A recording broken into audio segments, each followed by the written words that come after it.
Write a letter to local authorities by requesting additional sports facilities for your age group in your area. और bullet points हैं, mention about the current sports facilities available, what kind of additional sports facilities should be introduced, and how the new sports facilities would be a help for the people in your age group. अब सबसे पहले तो आपने यह identify करना है कि ये फॉर्मल लेटर है या इनफॉर्मल लेटर है।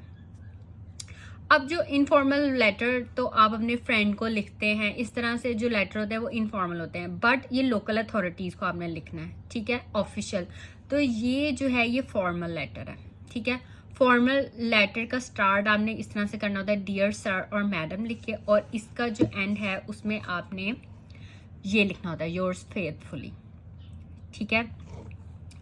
और आपने इसमें इनफॉर्मल जो है लेटर्स मतलब इनफॉर्मल इंग्लिश वर्ड बिल्कुल भी यूज़ नहीं करना है। जैसे आई एम है तो आपने ये नहीं लिखना आई एम, ये रॉन्ग है, ठीक है। आपने I am he full word लिखना है, ठीक है। किसी भी तरह की कोई भी कॉन्ट्रैक्शन आपने यूज़ नहीं करनी, ठीक है। उसके बाद आप जो है अपना इंट्रोडक्शन देंगे कि मैं ये और इस तरह से जहाँ भी आप काम करते हैं, तो पैराफ्रेज करना है, मीन्स आपने इस स्टेटमेंट को पैराफ्रेजिंग करनी है। उसके बाद आपने ये देखिए ये 3 बॉडी पैराग्राफ्स हैं, मतलब फर्स्ट में आपने फर्स्ट पॉइंट को कवर करना है, जैसे mention about the current support facilities available. अब करंट सपोर्ट फैसिलिटीज के बारे में आपने बताना है, तो स्टार्ट किस तरह किया, प्रेजेंटली, ठीक है। Presently there are not many sports facilities in this town, तो आपने इसको अपने वर्ड्स में फिर लिख देना है, ठीक है।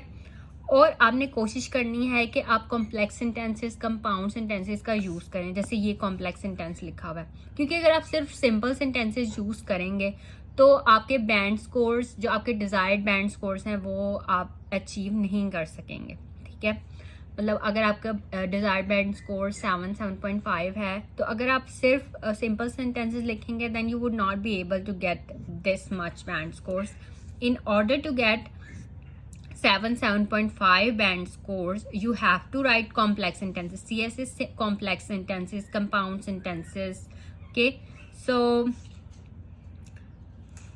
just read this and then write this in your own words. फिर जो second है वो हमने second body पैग में cover किया, और third जो bullet point है वो third में। Then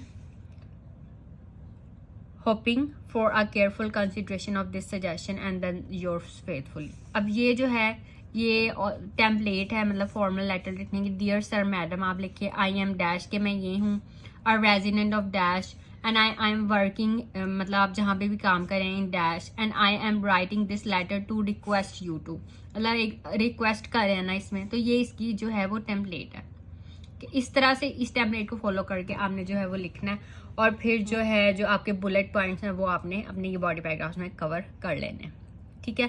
तो इस तरह से जो है आपने फॉर्मल लेटर लिखना है। अब यहाँ पे देखें, यहाँ पे उन्होंने कहा है sports facilities for your age group in your area, मतलब जो ये लेटर लिख रहा है उसका age group.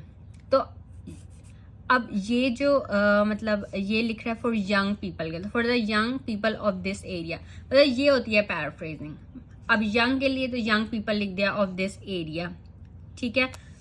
young office goers, इस तरह के वर्ड, मतलब use these type of words in order to get good band scores. Okay, so that's all for this video. If you have any questions you can ask me in comments.